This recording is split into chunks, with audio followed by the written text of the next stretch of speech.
Hi all, welcome to Magical Mentor.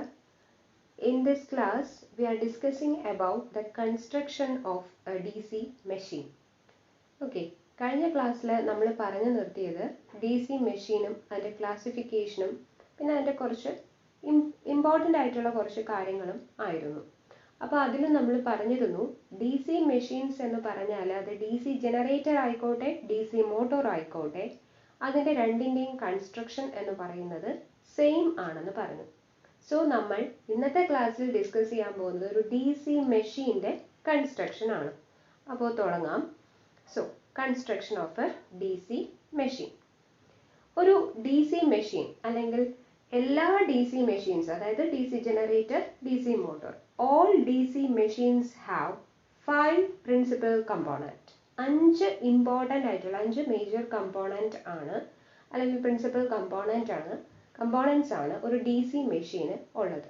അവയാണ് field system, armature core, armature winding, commutator and brushes. Okay, അപ്പോൾ ഈ 5 parts ആണ് അല്ലെങ്കിൽ 5 components ആണ് ഒരു DC മെഷീൻ്റെ മേജർ കമ്പോണൻറ്റ്സ് എന്ന് പറയുന്നത്.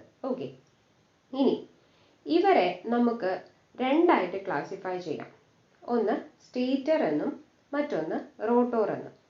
അപ്പോൾ സ്റ്റേറ്റർ ആൻഡ് റോട്ടോർ ഇതിൽ തന്നെ ഈ 5 എണ്ണത്തിൽ കുറച്ച് കാര്യങ്ങൾ സ്റ്റേറ്ററിലും കുറച്ച് കാര്യങ്ങൾ റോട്ടോറിലും വരുന്നതാണ്. ആ പേരിൽ നിന്ന് തന്നെ നമുക്ക് ഐഡന്റിഫൈ ചെയ്യാൻ പറ്റും.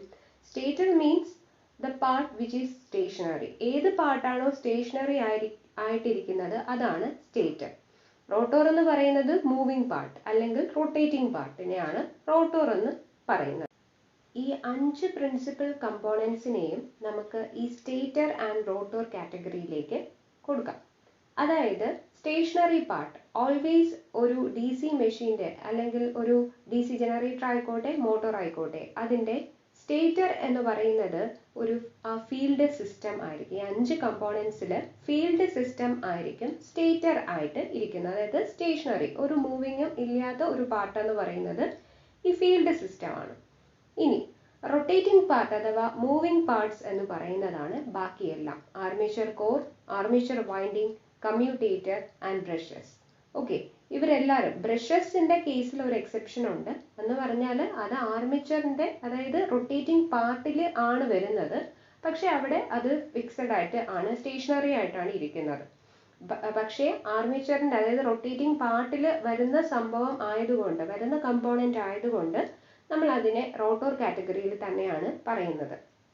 അപ്പോൾ സ്റ്റേറ്റർ ഒരു DC മെഷീൻ്റെ സ്റ്റേറ്റർ എന്ന് പറയുന്നത് ഫീൽഡ് സിസ്റ്റവും റോട്ടോർ എന്ന് പറയുന്നത് ബാക്കി വരുന്ന 4 കമ്പോണൻസും കൂടെ ചേർന്നിട്ട് നമുക്ക് ഒറ്റ പേര് വിളിക്കാം, ആർമേച്ചർ എന്ന് വിളിക്കാം. So stator of A DC machine is field system, rotor of A DC machine is armature. Armature includes armature core, armature winding, commutator and brushes. ഇനി നമുക്ക് ഇവരെ ഓരോരുത്തരെയും ഡീറ്റെയിൽ ആയിട്ട് നോക്കാം. ഫസ്റ്റ് വൺ എന്ന് പറയുന്നത് ഫീൽഡ് സിസ്റ്റം ആണ്. അതായത് സ്റ്റേറ്റർ ആയിട്ടുള്ള ഒരു DC മെഷീൻ്റെ സ്റ്റേറ്റർ എന്ന് പറയുന്ന ഫീൽഡ് സിസ്റ്റം ആണ് ആദ്യം നമുക്ക് നോക്കേണ്ടത്. ഈ ഫീൽഡ് സിസ്റ്റം എന്നത് പറയുന്നത് ആക്ച്വലി ഒരു ഇലക്ട്രോ മാഗ്നറ്റ് ആണ്. ഒരു ഇലക്ട്രിസിറ്റി കൊടുത്ത് നമ്മൾ എക്സൈറ്റ് ചെയ്യിപ്പിക്കുന്ന മാഗ്നറ്റ് ആണ് ഇലക്ട്രോ മാഗ്നറ്റ്. അപ്പോൾ നമ്മൾ യൂസ് ചെയ്യുന്ന മാഗ്നറ്റ് എന്ന് അല്ലെങ്കിൽ ഫീൽഡ് സിസ്റ്റമായിട്ട് യൂസ് ചെയ്യുന്നത് ഇലക്ട്രോ മാഗ്നറ്റ് ആണ്. ഓക്കെ, ഇനി ഈ ഫീൽഡ് സിസ്റ്റം എന്ന് പറയുന്നത് ഒരു യൂണിഫോം മാഗ്നറ്റിക് ഫീൽഡ് പ്രൊഡ്യൂസ് ചെയ്യും. ഇതിന്റെ ഫംഗ്ഷൻ എന്ന് പറയുന്നത് തന്നെ ഒരു യൂണിഫോം മാഗ്നറ്റിക് ഫീൽഡ് പ്രൊഡ്യൂസ് ചെയ്യുക എന്നുള്ളതാണ്. ഓക്കെ, ഇനി ഇതിൽ ഒരു കോർ ഉണ്ട്, ഫീൽഡ് കോർ ഉണ്ട്. അത് ഉണ്ടാക്കിയിരിക്കുന്ന മെറ്റീരിയൽ അല്ലെങ്കിൽ field core is made up with cast steel. Okay, cast steel വെച്ചിട്ടാണ് ഫീൽഡ് കോർ ഉണ്ടാക്കിയിരിക്കുന്നത്. വളരെ ഇമ്പോർട്ടൻ്റ് ആണ് ഈ പോയിന്റ്സ് ഒക്കെ. ബിക്കോസ് ഓരോ കമ്പോണൻസും ഉണ്ടാക്കിയിരിക്കുന്ന മെറ്റീരിയൽ വളരെ വളരെ ഇമ്പോർട്ടൻ്റ് ആണ്. അത് മാറിപ്പോവാനും ചാൻസ് ഉണ്ട്. അപ്പോൾ ഫീൽഡ് സിസ്റ്റത്തിലെ ഫീൽഡ് കോർ ഉണ്ടാക്കിയിരിക്കുന്നത് കാസ്റ്റ് സ്റ്റീൽ വെച്ചിട്ടാണ്. ഇനി ഈ ഫീൽഡ് സിസ്റ്റത്തിൽ ഓക്കെ അതായത് കുറച്ച് പോൾസ് ഉണ്ട്. നമ്മൾ പറഞ്ഞു ഇലക്ട്രോ മാഗ്നറ്റ് ആണെന്ന് പറഞ്ഞു. സോ പോൾസ് എന്തായാലും വേണം, കാരണം ഒരു മാഗ്നറ്റിക് എഫക്റ്റ് അല്ലെങ്കിൽ ഒരു ഫീൽഡ് ക്രിയേറ്റ് ചെയ്യാൻ വേണ്ടിയിട്ട് പോൾസ് വേണം. യൂഷ്വലി നമ്മൾ യൂസ് ചെയ്യുന്നത് നമ്പർ എന്ന് പറയുന്നത് ഈവൻ നമ്പേഴ്സ് ആയിരിക്കും. 2, 4, 6 അങ്ങനെ പോകും. ഓക്കെ, അത് നമ്മുടെ ആപ്ലിക്കേഷൻ അനുസരിച്ചായിട്ടിരിക്കും നമ്പർ ചൂസ് ചെയ്യുന്നത്. യൂഷ്വലി യൂസ് ചെയ്യുന്നത് ഈവൻ നമ്പർ ആണ്. സോ നമ്പർ ഓഫ് പോൾസ് ഉണ്ട്. ഈ നമ്പർ ഓഫ് പോൾസ് ഫിക്സ് ചെയ്ത് വെച്ചിരിക്കുന്നത്, ഓക്കെ, ഈ ഫിക്സ് ചെയ്ത് വെച്ചിരിക്കുന്നത് ഒരു ഫ്രെയിം, ഒരു സർക്കുലർ ഫ്രെയിമിലാണ്. അതാണ് ഇവിടെ എഴുതിയിരിക്കുന്നത്. The number of poles bolted to the inside of circular frame. ആ സർക്കുലർ ഫ്രെയിമിനെ നമ്മൾ പറയുന്ന പേരാണ് യോക്ക് എന്ന് പറയും. ഈ യോക്ക് എന്ന് പറയുന്നത് പല മെഷീൻസിനും പല ടൈപ്പാണ് യോക്ക് എന്ന് പറയുന്നത്. അത് സ്മോൾ മെഷീൻസിന്റെ കേസിൽ ഈ യോക്ക് എന്ന് പറയുന്നത് കാസ്റ്റ് അയൺ വെച്ചിട്ടായിരിക്കും ഉണ്ടാക്കിയിരിക്കുന്നത്. പക്ഷേ ലാർജർ മെഷീൻസിന്റെ കേസിൽ ഫാബ്രിക്കേറ്റഡ് സ്റ്റീൽ വെച്ചിട്ടായിരിക്കും ഈ യോക്ക് ഉണ്ടാക്കിയിരിക്കുന്നത്. സോ യോക്ക് എന്ന് പറയുന്നത് നമ്മുടെ ഈ പോൾസ് ഫിക്സ് ചെയ്ത് വെച്ചിരിക്കാൻ വേണ്ടിയിട്ട്, അല്ലെങ്കിൽ ഒരു സപ്പോർട്ടിംഗ് സ്ട്രക്ചർ എന്ന് വേണമെങ്കിൽ പറയാം യോക്കിന്. അതായത് ഓവറോൾ മെഷീന്റെ ഒരു സപ്പോർട്ടിംഗ് സ്ട്രക്ചർ ആണ് യോക്ക് എന്ന് പറയുന്നത്. ഇത് നമ്മുടെ ഈ പോൾസിനെ ബോൾട്ട് ചെയ്ത് വെച്ചിരിക്കുന്നത് ഈ യോക്കിന്റെ ഉള്ളിലേക്കാണ്. യോക്ക് എന്ന് പറയുന്നത് ഉണ്ടാക്കിയിരിക്കുന്ന മെറ്റീരിയൽ എന്താ, സ്മോളർ മെഷീന് വേറെ മെറ്റീരിയൽ, അതായത് കാസ്റ്റ് അയൺ യോക്കും, വലിയ മെഷീൻസിന്, ലാർജർ മെഷീൻസിന് ഫാബ്രിക്കേറ്റഡ് സ്റ്റീലും ആയിരിക്കും ആ മെറ്റീരിയൽസ് എന്ന് പറയുന്നത്. ഇത്രയും കാര്യങ്ങളാണ് നമുക്ക് ഫീൽഡ് സിസ്റ്റത്തിനെ കുറിച്ച് പഠിക്കാനുള്ളത്. പിന്നെ ഒരു കാര്യം പറയാനുള്ളത് ഫീൽഡ് കോയിൽസ് ആണ്. ഫീൽഡ് കോയിൽസ് വളരെ ഇമ്പോർട്ടൻ്റ് ആയിട്ടുള്ള കാര്യമാണ്. എന്ന് പറഞ്ഞാൽ ഞാൻ ഓൾറെഡി പറഞ്ഞു, ഫീൽഡ് സിസ്റ്റം എന്ന് പറയുന്നത് ഒരു ഇലക്ട്രോ മാഗ്നറ്റ് ആണെന്ന് പറഞ്ഞു. അപ്പോൾ ഈ ഇലക്ട്രോ മാഗ്നറ്റിക് അതായത് പോൾസ് ഉണ്ട്, ഇനി ഒരു മാഗ്നറ്റിക് ഫീൽഡ് ക്രിയേറ്റ് ചെയ്യണമെങ്കിൽ ആ ഫീൽഡിനെ നമ്മൾ എക്സൈറ്റ് ചെയ്യിപ്പിക്കണം, അതായത് ഒരു സപ്ലൈ കൊടുക്കണം. അതിന് വേണ്ടിയിട്ട് നമ്മൾ ഹെൽപ്പ് ചെയ്യുന്ന ആളാണ് ഈ ഫീൽഡ് കോയിൽസ് എന്ന് പറയുന്നത്. ഈ ഫീൽഡ് കോയിൽസ് ഈ നമ്മുടെ പോൾസിൽ എന്ത് ചെയ്താണ്, മൗണ്ട് ചെയ്ത് വെച്ചിട്ടുണ്ട്. ഇനി ഇത് ഫീൽഡ് കോയിൽസ് ഈ പോൾസിൽ പ്ലേസ് ചെയ്യുന്നത് എങ്ങനെ, അല്ലെങ്കിൽ മൗണ്ട് ചെയ്യുന്നത് എങ്ങനെയെന്ന് വെച്ചാൽ, അടുത്തടുത്ത പോൾസിന്, നമ്മളിപ്പോൾ 4 പോൾസ് ഉണ്ട് എന്ന് വെക്കുക, ഈവൻ നമ്പർ ഓഫ് പോൾസ് ആണെന്ന് പറഞ്ഞു, 4 എണ്ണം ഉണ്ടെന്ന് വെക്കുക. ഓരോ അഡ്ജസന്റ് ആയിട്ടുള്ള പോൾസിന് ഓപ്പോസിറ്റ് പൊളാരിറ്റി കിട്ടുന്ന രീതിയിലാണ് ഈ ഫീൽഡ് കോയിൽസ് മൗണ്ട് ചെയ്യുന്നത്. ഓക്കെ, അതായത് ആദ്യത്തേത് നോർത്ത് ആണെങ്കിൽ തൊട്ടടുത്തത് സൗത്ത് ആവുന്ന രീതിയിലാണ് നമ്മൾ ഈ ഫീൽഡ് കോയിൽസ് ഈ പോൾസിൽ മൗണ്ട് ചെയ്ത് വെക്കുക. ഓക്കെ, ഇത്രയും കാര്യങ്ങളാണ് ഫീൽഡ് സിസ്റ്റത്തെ കുറിച്ച് അറിയേണ്ടത്. അടുത്തത് ആർമിച്ചർ കോർ ആണ്. നമ്മൾ ഫീൽഡ് സിസ്റ്റം കഴിഞ്ഞു, ഇനി നമ്മൾ റോട്ടോറിന്റെ പാർട്ടിലേക്ക് വരുവാണ്. അതിൽ ആദ്യത്തെ ആളാണ് ആർമിച്ചർ കോർ. ആർമിച്ചർ കോറിനെ കുറിച്ച് പഠിക്കുമ്പോൾ ആദ്യം അതിന്റെ ഫങ്ഷൻസ് എന്തൊക്കെയാണെന്ന് അറിഞ്ഞിരിക്കണം, പിന്നീട് അതിന്റെ ബാക്കി കാര്യങ്ങളിലേക്ക് പോവാം. First of all, we have to know about the functions of armature core. There are 2 functions for armature core. First one is to hold the armature winding. നേരത്തെ നമ്മൾ ഫീൽഡ് സ്ട്രക്ചർ പറഞ്ഞപ്പോൾ അവിടെ ഫീൽഡ് കോയിൽസ് മൗണ്ട് ചെയ്യുന്നു എന്ന് പറഞ്ഞു. ഇവിടെയാണെങ്കിൽ ആർമേച്ചറിൽ armature windings കാണും, അല്ലെങ്കിൽ കോയിൽസ് എന്ന് വേണമെങ്കിൽ പറയാം. ഈ ആർമേച്ചർ കോയിലിനെ ഹോൾഡ് ചെയ്യുക എന്നുള്ളതാണ് ആർമേച്ചർ കോറിന്റെ മെയിൻ ഫങ്ഷൻ എന്ന് പറയുന്നത്. രണ്ടാമത്തെ ഇമ്പോർട്ടൻറ്റ് ഫങ്ഷൻ എന്ന് പറയുന്നത് to act as a part of magnetic circuit for the flux to pass through. Okay, അതായത് നേരത്തെ നമ്മൾ ഫീൽഡ് സിസ്റ്റം പറഞ്ഞു, അവിടെ ഒരു ഫീൽഡ് കോയിൽസ് ഒക്കെ ഉണ്ട്, അത് കറണ്ട് കൊടുക്കുമ്പോൾ എക്സൈറ്റ് ആയി അവിടെ ഒരു ഫീൽഡ് ക്രിയേറ്റ് ചെയ്യുന്നു. അതിനെയാണ് ശരിക്കും പറഞ്ഞാൽ ഒരു മാഗ്നറ്റിക് സർക്യൂട്ട് എന്ന് പറയുന്നത്. അപ്പോൾ ഈ ആർമേച്ചർ കോർ എന്ന് പറയുന്നത് ആ ഫീൽഡ് സർക്യൂട്ടിന്റെ അല്ലെങ്കിൽ ആ മാഗ്നറ്റിക് സർക്യൂട്ടിന്റെ ഒരു പാർട്ടായിട്ട് ആക്ട് ചെയ്യും. എങ്ങനെയെന്ന് വെച്ചാൽ ആ ഒരു ഫ്ലക്സ് ഉണ്ടാവും, നമ്മൾ ഫാരഡേസ് ലോ ഒക്കെ പഠിച്ചു, അത് വെച്ചിട്ട് ഒരു ഫ്ലക്സ് അല്ലെങ്കിൽ എന്താ ഫീൽഡ് കാരണം ഒരു ഫ്ലക്സ് ക്രിയേറ്റ് ചെയ്യും. ആ ഫ്ലക്സിന് ഒരു പാസ് ചെയ്യാൻ വേണ്ടിയിട്ട് ഒരു പാത്ത് കൊടുക്കുക എന്നുള്ളത് ഈ ആർമേച്ചർ കോറിന്റെ ഫങ്ഷൻ ആണ്. ഓക്കെ, അപ്പൊ ഇത് രണ്ടുമാണ് ഇമ്പോർട്ടൻ്റ് ആയിട്ടുള്ള ഫങ്ഷൻസ് എന്ന് പറയുന്നത്. ഒന്ന് ആർമേച്ചർ വൈൻഡിങ് ഹോൾഡ് ചെയ്യുക, രണ്ടാമത്തത് ആ ഒരു ഫ്ലക്സ് ക്രിയേറ്റ് ചെയ്യുന്ന ഫ്ലക്സിന് ഒരു പാത്ത്, ഒരു വഴി കൊടുക്കുക. ഇത് രണ്ടുമാണ് ആർമേച്ചർ കോറിന്റെ ഫങ്ഷൻസ്. ഈ ആർമേച്ചർ കോർ ഉണ്ടാക്കിയിരിക്കുന്ന എന്തെന്ന് വെച്ചാൽ, ഇത് slotted laminated silicon content soft iron stampings വെച്ചിട്ടാണ് ഈ ആർമേച്ചർ കോർ ഉണ്ടാക്കിയിരിക്കുന്നത്. ഓക്കെ, അതാണ് ഇവിടുത്തെ പോയിന്റ് ആയിട്ട് തന്നിരിക്കുന്നത്. It is made of slotted laminated silicon content soft iron stampings. Okay, ആ ഒരു മെറ്റീരിയൽ വളരെ ഇമ്പോർട്ടൻ്റ് ആണ്. സോഫ്റ്റ് അയൺ മെറ്റീരിയൽ ആണ് നമ്മൾ യൂസ് ചെയ്യുന്നത്. അതിൽ ഒരു ലാമിനേഷൻസ് പ്രൊവൈഡ് ചെയ്യും. പിന്നെ ഇതിലേക്ക് സിലിക്കൺ കണ്ടന്റ് കൂടെ കൊടുക്കും. സിലിക്കൺ കൊടുക്കുന്ന എന്തിനാന്ന് വെച്ചാൽ ഹിസ്റ്ററിസിസ് ലോസ് കുറയ്ക്കാൻ വേണ്ടി. നമുക്ക് ലോസസിനെ കുറിച്ചൊക്കെ അറിയാം, hysteresis loss, eddy current loss എന്നൊക്കെ നമുക്ക് അറിയാം. അതിൽ ഈ ഹിസ്റ്ററിസിസ് ലോസിനെ കുറയ്ക്കാൻ വേണ്ടിയിട്ടാണ് സിലിക്കൺ കണ്ടന്റ് ഈ ഒരു മെറ്റീരിയലിലേക്ക് കൊടുക്കുന്നത്. അതാണ് ഇവിടെ ഹൈ ഗ്രേഡ് സ്റ്റീലാണ് യൂസ് ചെയ്യുന്നത്. It can reduce the hysteresis loss. അതായത് ആ ഹിസ്റ്ററിസിസ് ലൂപ്പിന്റെ ഏരിയ കുറയ്ക്കാനായിട്ട് പറ്റും. ഇനി ലാമിനേഷൻസ് പ്രൊവൈഡ് ചെയ്യുന്ന ഇറ്റ്സ് വെരി വെരി ഇമ്പോർട്ടൻറ്റ്. എക്സാംസിന് എപ്പോഴും ചോദിക്കുന്ന കാര്യമാണ്. ലാമിനേഷൻസ് എന്ന് പറയുന്നത് എവിടെ കണ്ടാലും നമ്മൾ അത് എഡി കറന്റ് ലോസ് കുറയ്ക്കാൻ വേണ്ടിയിട്ടാണ് യൂസ് ചെയ്യുന്നത്. അപ്പോൾ laminations are provided to reduce the eddy current loss. സാധാരണ യൂസ് ചെയ്യുന്ന ലാമിനേഷൻസിന്റെ തിക്നെസ് എത്രയാണെന്ന് വെച്ചാൽ അത് 0.4 mm ടു 0.6 mm ആണ്. 0.3 mm ടു 0.6 mm എന്ന് വേണമെങ്കിലും പറയാം. എന്തായാലും മാക്സിമം വാല്യൂ എന്ന് പറയുന്നത് 0.6 mm തന്നെയാണ്. അത് വളരെ ഇമ്പോർട്ടൻ്റ് ആണ്. പിന്നെ ഈ ലാമിനേഷൻസ്, അതായത് ആർമേച്ചർ കോർ എന്ന് പറയുന്നത് കുറെ സ്ലോട്ട്സ് ഉണ്ട്. അതിന്റെ പെരിഫറിയിൽ കുറെ സ്ലോട്ട്സ് ഉണ്ട്. അതെന്ന് പറഞ്ഞാൽ നമ്മുടെ ആർമേച്ചർ വൈൻഡിങ് ഉണ്ടല്ലോ, അതിനെ ഫിക്സ് ചെയ്ത് വെക്കാൻ വേണ്ടിയിട്ടാണ്, ഒരു മെക്കാനിക്കൽ സപ്പോർട്ട് കൊടുക്കാൻ വേണ്ടിയിട്ടാണ് ഈ ആർമേച്ചർ സ്ലോട്ട്സ് ഉള്ളത്. ആ സ്ലോട്ട്സിനെയും ലാമിനേറ്റ് ചെയ്തിട്ടുണ്ട്. ലാമിനേഷൻസ് എന്തിനാണെന്ന് നമ്മൾ പറഞ്ഞു, to reduce the eddy current loss. ഈ ലാമിനേഷൻസ് സ്ലോട്ട് ചെയ്തേക്കുന്നതിന്റെ വേറൊരു ഉദ്ദേശം അല്ലെങ്കിൽ വേറൊരു യൂസ് എന്ന് പറയുന്നത്, ഒന്ന് നമ്മൾ പറഞ്ഞു ആർമേച്ചർ വൈൻഡിങ്ങിനെ അതിൽ അക്കോമഡേറ്റ് ചെയ്യുക, അതിന് വേണ്ട മെക്കാനിക്കൽ സെക്യൂരിറ്റി അല്ലെങ്കിൽ സ്ട്രെങ്ത് കൊടുക്കുക. വേറൊന്നെന്ന് പറയുന്നത് ഒരു എയർ ഗ്യാപ്പ് ക്രിയേറ്റ് ചെയ്യണം. അതായത് നമ്മുടെ ഫീൽഡ് സിസ്റ്റം ഉണ്ടല്ലോ, അല്ലെങ്കിൽ ആ ഫ്ലക്സ് പ്രൊഡ്യൂസ് ചെയ്യുന്ന ഫ്ലക്സും ഈ നമ്മുടെ ഈ ഒരു ആർമേച്ചറിന്റെ സെക്ഷനും തമ്മിൽ ഒരു എയർ ഗ്യാപ്പ് ക്രിയേറ്റ് ചെയ്യാനും വേണ്ടിയിട്ടാണ് ഈ സ്ലോട്ട്സ് ലാമിനേഷൻസ് സ്ലോട്ട് ചെയ്ത് വെച്ചേക്കുന്നത്. ഓക്കെ, അപ്പോൾ എയർ ഗ്യാപ്പിന്റെ കാര്യം അവിടെ, അതായത് സിമ്പിളായിട്ട് പറയുവാണെങ്കിൽ നമ്മുടെ ഫീൽഡ് സിസ്റ്റവും അതായത് ആ പോൾ ഷൂവും വരുന്ന അത്രയും പോർഷനും നമ്മുടെ ആർമേച്ചറും തമ്മിൽ ചെറിയൊരു ഗ്യാപ്പ് വേണം. അത് വളരെ ചെറുതായിരിക്കണം. അതിൻ്റെ റേഞ്ച് എന്ന് പറയുന്നത് യൂഷ്വലി ഒരു സ്റ്റാൻഡേർഡ് റേഞ്ച് എന്ന് പറയുന്നത് 1 to 6 mm ആണ്. അതിവിടെ കൊടുത്തിട്ടില്ല, അത് നോട്ട് ചെയ്ത് വെച്ചേക്കുക.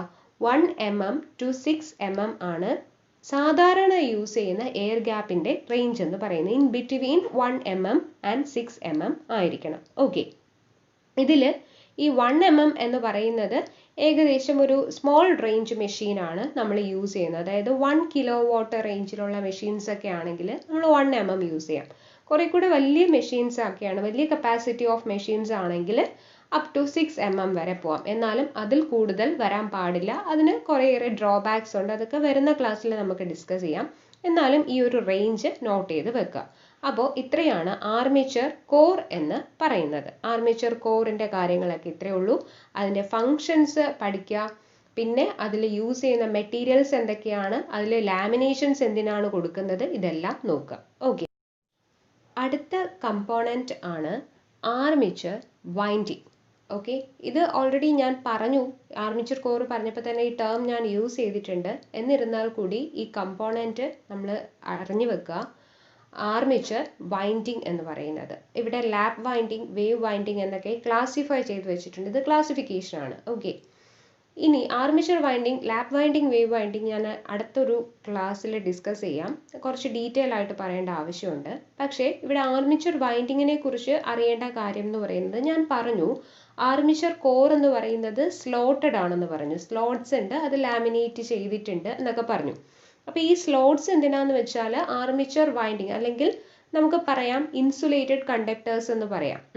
ആ കണ്ടക്ടേഴ്സിനെ ഒരു ഫിക്സ് ചെയ്ത് വെക്കാൻ വേണ്ടിയിട്ടാണ് ഈ സ്ലോട്ടഡ് സ്ട്രക്ചർ യൂസ് ചെയ്യുന്നതെന്ന് പറഞ്ഞു. ആ ഇൻസുലേറ്റഡ് കണ്ടക്ടേഴ്സിനെയാണ് നമ്മൾ ആർമേച്ചർ വൈൻഡിങ് എന്ന് പറയുന്നത്.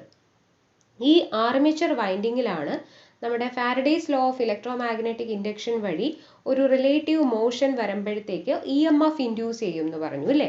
ആ EMF ഇൻഡ്യൂസ് ചെയ്യുന്നത് ഈ ആർമേച്ചർ വൈൻഡിങ്ങിലാണ്. DC മെഷീനിലെ ആർമേച്ചർ വൈൻഡിങ്ങിലാണ് വർക്കിംഗ് EMF ഇൻഡ്യൂസ് ചെയ്യുന്നത്. അവർ ഫ്ലക്സിൻ്റെയും കണ്ടക്ടറിൻ്റെയും റിലേറ്റീവ് മോഷൻ വഴി ഒരു ഇൻഡ്യൂസ്ഡ് EMF ഇൻഡ്യൂസ് ചെയ്യുന്നത് ഈ പറയുന്ന ആർമേച്ചർ വൈൻഡിങ്ങിലാണ്.